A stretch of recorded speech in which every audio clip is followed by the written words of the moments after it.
Jopiny kaunti ma Kisumu yango ni gidwaro mondo mi od bura mar kaunti no kotelni kod Speaker Elisha Oraro ochak chenro maneno ni MCAs obedo kod romo magalamoro kod oganda mar lalruok kodgi ewi dongruok ma gidwa kawo kapok giluongo gi e romo ma dho ngere dendo ni Assembly Open Day.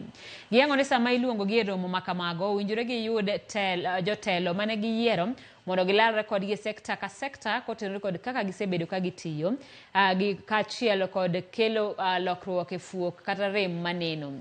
Bende gikwayo mondo romo ma kamagi odhigo nyime higa ka higa kendo kaber to tim e yor nyoluoro e wards duto mondo jopiny te ong'e kaka od bura matin tiyo. Ka bende gikwayo ma kamago orwak kod Speaker mar od bura ma Kisumu Elisha Oraro.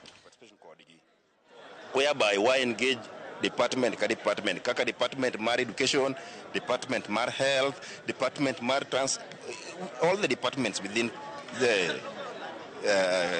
the county.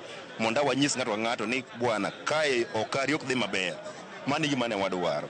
To koro mae ichalo gimo kilo e showground. Inyiso wa ni ma education, ma health. What is that? Gik magitime road gi eki kaka giwacho ni kapo no kel contractor e gweng' maloso yo.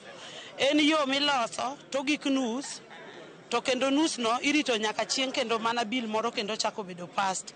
Koro an gi chunya penjora ni an tang'o matimore momiyo kaka road ilose matin tichaki weye kendo ichaki rito mana machielo.